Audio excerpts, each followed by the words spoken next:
Welcome to another episode of the Investors Gate podcast. I'm your host, Austin Tenoche, and in today's episode, I'll be outlining the costs and benefits to globalization.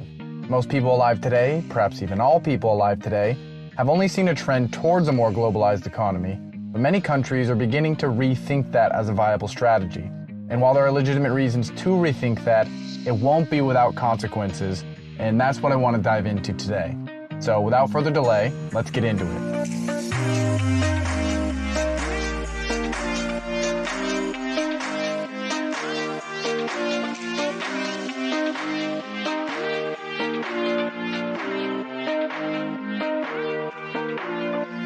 Over the long history of economies, as explorers, trade, and society more generally have expanded their reach across markets, the world has trended toward a much more globalized way of conducting business.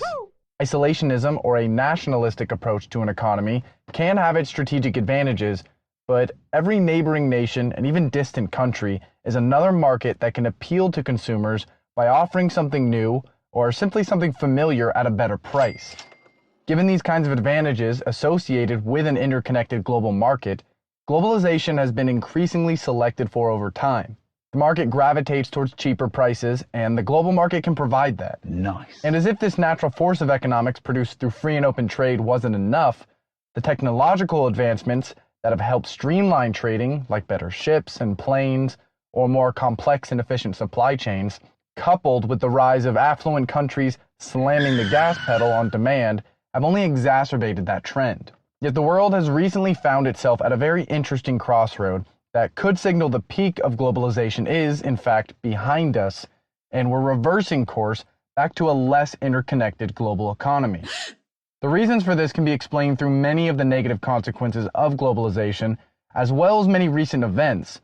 But before I get into those problems motivating the transition back toward nationalistic economics, let me begin by detailing the strengths of globalization and what much of the world will be giving up. There are plenty of good reasons the world has moved toward a more globalized economy over the last several centuries and really ramped up that trajectory in the last few decades that I briefly touched on.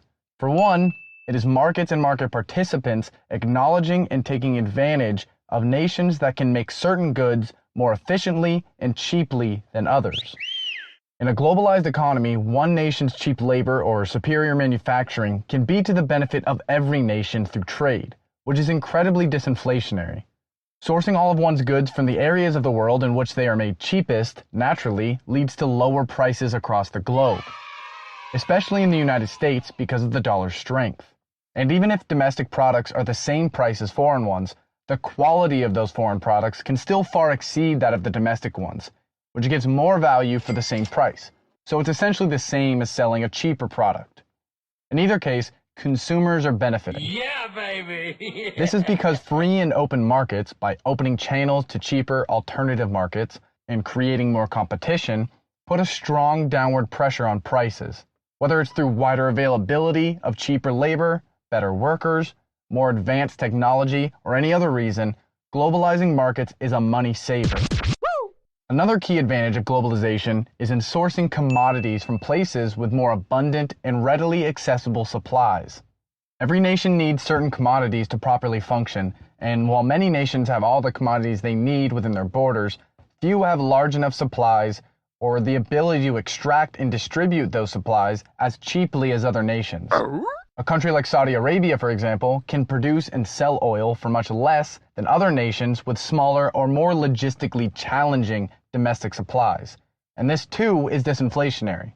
Through a global commodity market, nations can be more location agnostic when it comes to sourcing vital commodities rather than overpay by sourcing them exclusively from within their borders. However, there are a lot of countries that don't even have the option to source certain commodities domestically. So a global market is their only option if they want to make certain goods or industries possible. Not all countries are geographically or geologically equal, so globalizing commodity markets helps support unfortunate nations with cheaper prices and even fortunate countries by opening up a larger market for them to sell into. Nice. The final advantage of globalization I think is worth mentioning is its role in geopolitical cooperation and maintaining healthy relationships with trading partners. Diplomacy and peaceful relations are much more likely when parties involved have a financial incentive to keep each other happy, and that incentive is very much present among trading partners. Admittedly, this can also be damaging at times by ostensibly forcing countries to look the other way when a valued trading partner does something deplorable, the murder of Jamal Khashoggi being a prime example. But it largely keeps the world on the same page and acting like adults, so to speak, for the sake of low prices that benefit the consumer. In the absence of vital trading alliances, countries would be far more willing to act selfishly or engage in aggressive behavior, making globalization somewhat of a system of checks and balances. So globalization, through supporting free and open trade, allows the whole world to benefit from each other's respective expertises or geographic advantages, and also plays a valuable role in keeping the peace. In other words, everyone is working as a team to facilitate the lowest prices and most efficient supply chains, and nobody wants to disrupt that mutually beneficial system by stepping on too many toes. This is especially true when the division of labor prompted by globalization is such that a nation quite literally needs the global market to keep certain industries alive. That may sound ridiculous or self-destructive, which isn't necessarily the wrong take, but why make something domestically if you're not as good at it as another nation, or that nation can make it cheaper? And this brings us to the problems of globalization. Perhaps the biggest problem with globalization is it creates dependencies. If one country can buy a good or commodity for considerably less than they can produce it, that disincentivizes the domestic industry around that good or commodity. What's the point of making clothes if China makes them for half the price? Or the point of producing oil if you can always buy it for less from the Saudis? Why create an industry at home when you can use another country's and save money? It's these kinds of questions that lead nations to largely abandon certain industries. The path of least resistance is usually the one that saves you money. The truth is, many domestic industries just aren't profitable in a globalized world, and so they simply can't be supported absent of significant subsidies or price inflation. Even if a country really wants to keep an industry alive, if that industry can't compete with the global market price, that difference has to be paid by someone. If it's not the consumer via inflation, it's the government via debt or taxation, which is really just a roundabout way of hurting the consumer again. For these reasons, we've seen countries time and time again choose dependency. However, major world events as of late have brought that decision into question. There's an obvious reason everyone is aware of right now, making a strong case for the problems of globalization, and that's the Russia-Ukraine war. Both nations are responsible for a sizable amount of commodity exports that much of the world has depended on, and the war has cut off most of those supplies. To paint a more detailed picture of just how big of a deal this is, let me run off some statistics.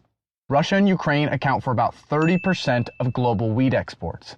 Russia, as the biggest natural gas exporter, supplies about 24% of the world's natural gas and about 45% of all of Europe's natural gas. And Russia is also the second largest oil exporter in the world, accounting for 12% of global supply. The scary part is, this is just scratching the surface. Both these nations play a huge role in supplying a long list of commodities. All the global trade and supply chains that have been disrupted directly by the war or indirectly through sanctions are leading to huge spikes in commodity prices and, as a consequence, widespread inflation, which is putting serious pressure on any and all countries that rely on either of those nations for imports. No! Bearing that in mind, this war has highlighted just how dependent so much of the world is on these two nations. Many countries in Africa, for example, could easily experience deadly famines this or next year because of the disruption to the wheat market. Some nations are certainly better off than others with regard to their dependency on these particular nations, but every country from the US to China to Brazil to the UK, whether overly dependent on Russia or Ukraine or not, is thinking about all the ways they rely on other countries for imports and how they can fix that if and when things go south. And as if the war in Ukraine wasn't enough to underscore the issues with global interdependence, the world shutting down from COVID shined a frightening light on any country's trading reliances for critical goods like medical equipment. Once the pandemic hit and most of trade and international supply chains came to a screeching halt, countries started to understand the dangers of outsourcing things like masks or really any essential products. This was painfully obvious for countries like the US when the supply of life-saving goods were dependent on China, but it was hardly limited to just that. There's a laundry list of goods nations almost exclusively outsource, and in the case of the US, way more than they probably care to admit. You're a fucking idiot. Knowing you rely on another country for toys or t-shirts is very different than relying on them for medicine or military equipment, but it's all a bit unsettling, and all the concerns around a future where those goods are cut off became very real during the pandemic. Prior to COVID, globalization hadn't signaled any serious warning signs, but once it did, those warning signs highlighted huge national security concerns.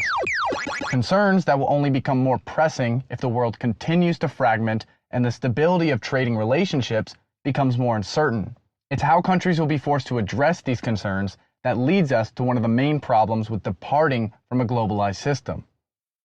As alluded to earlier, one of the major benefits to globalization is efficiency through shared expertise, resources, and supply chains. When every country can cheaply and reliably source their goods from all over the world, there's no need to recreate certain industries or supply chains at home, especially if they can't match prices abroad. But when national security concerns motivate a shift toward independence, recreating all those industries or even just attempting to absorb the demand into pre-existing domestic industry is much easier said than done. Not only can it take years to build out all the necessary infrastructure to support those industries, but your country may not be in a position to even execute that shift, let alone do it cost efficiently. Countries like Japan, for example, don't have the oil reserves to support their economy, even if they wanted to be fully independent. Even nations like the US that are geographically fortunate enough to have a resource-abundant homeland can't produce certain commodities or manufacture certain goods for anything close to as cheap as international competitors. So the result would be massive inflation. What?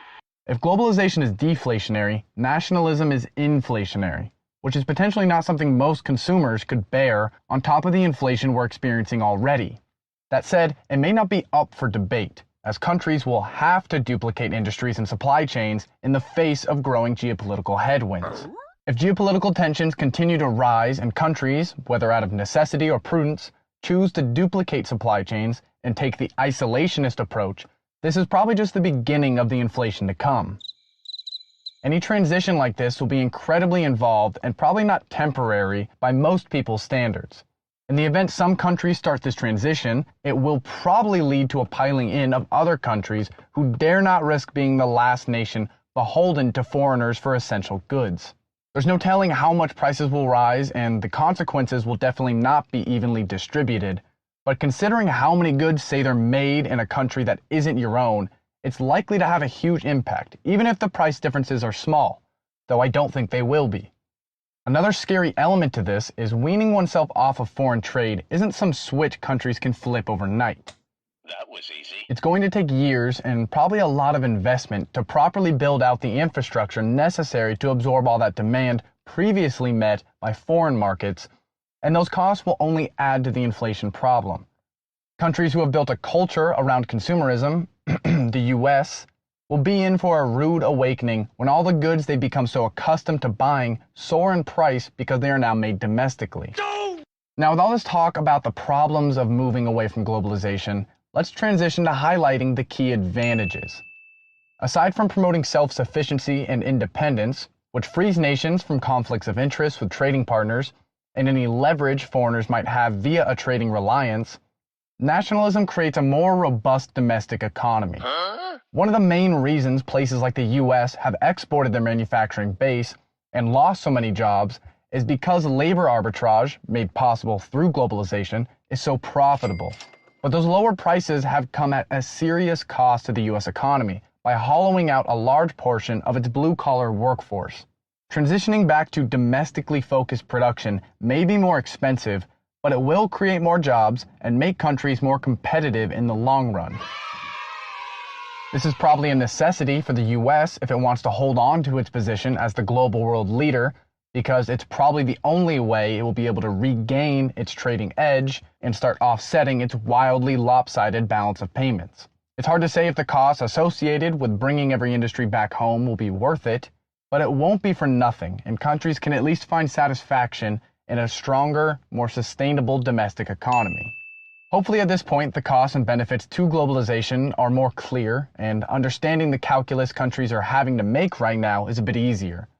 These are by no means easy decisions to make, because severing ties to the global market, on one hand, means countries will gain crucial independence in an increasingly unpredictable world, but on the other hand, means consumers will be paying significantly more. That could sound trivial, but prices matter a lot. In fact, the impetus behind globalization can largely be accredited to how it serves the consumer rather than the country itself. Yes, it fosters diplomacy and encourages cooperation for the sake of reciprocity. I'll buy your cheaper oil and you'll buy my cheaper soybeans, and that is very helpful to countries, but the ultimate goal of these relationships is to lower prices. That's the real reason countries are so drawn to world trade and the diplomacy that facilitates it. Avoiding wars and other serious conflicts is an obvious bonus, but as usual, it's all about the money. Globalizing trade provides undeniable conveniences and savings, so it makes perfect sense that the world would attempt to take advantage of that. And in a period of peace and cooperation, globalization probably is the best approach. The issue is long stretches of good times lead people to forget what bad times are like, and why growing soft and outsourcing everything is dangerous. Perhaps there's a happy medium nations will converge toward, but politics has a tendency to swing like a pendulum from one extreme to the other, so we could see an aggressive reaction and return to full-scale nationalism. But regardless of what ends up happening, it's important to know what the consequences might be and what that spells for each individual nation and the world as a whole. Globalization is both a blessing and a curse, and nations all over the world are finally having to reckon with the curse side of that equation. Alright, well that's all I have for you today. As always, I appreciate you listening, hope you learned something, and wish you the best of luck.